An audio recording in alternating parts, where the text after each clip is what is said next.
Siege's End by Andrew Hawnt. All was lost. The crew of Skylark Station were marched from the holding cells, and each of them wore the same grey expression as the Denari warriors directed them to arms.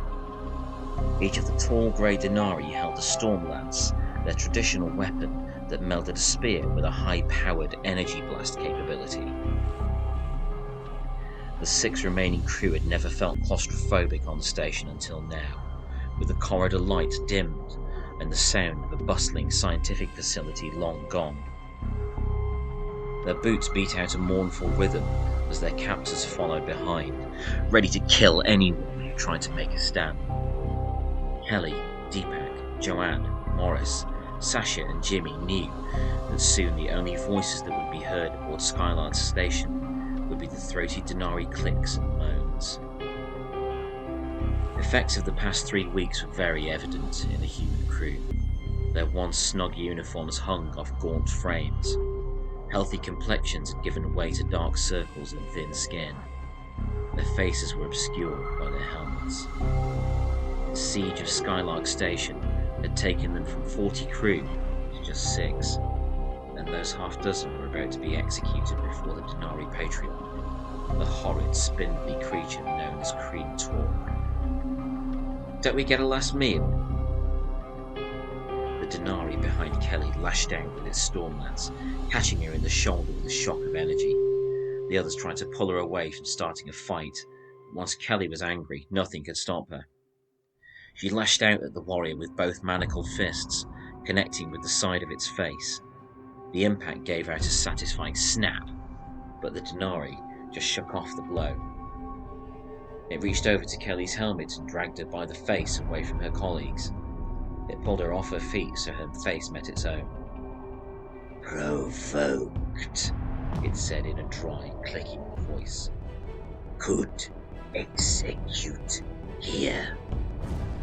A deeper alien voice boomed from Ops, and the 6 of them were ushered into the circular control station. Crean Torg was waiting for them. It wore heavy scarlet robes, but otherwise looked like the other warriors. Guards flanked it, all armed. Behind them, the glory of the cosmos glowed from high-definition view screens, each monitoring the gargantuan crystal cloud that the station had been studying. It rippled and shimmered in unimaginable ways. "No last meal," said Crean Torg. "Only last words." 6 nodded to each other and held hands. This was it. The siege would end for them at last. The Denari raised their storm lancers, ready to fire on the command of Crean Torg. Deepak began. The others followed. Epsilon 5, Gamma 9, Delta 2, Echo 7, Alpha 6, execute! Crean Torg laughed with clicks and rattles as the last human seemingly called for their own end. He bellowed for his guards to fire, but no blasts came. Just piercing alarms and the sound of every airlock on the station being blown out. Crean Torg hadn't even finished laughing when it was violently dragged out of the station, along with his guards. As the station was purged by the vacuum of space, the 6 crew members knew they would die as one, but they would die victorious. The siege was at an end. They held hands tightly as they were pulled out into the void and waited for their last breath to freeze forever, basking in the wonder of the crystal clouds that would be their grave.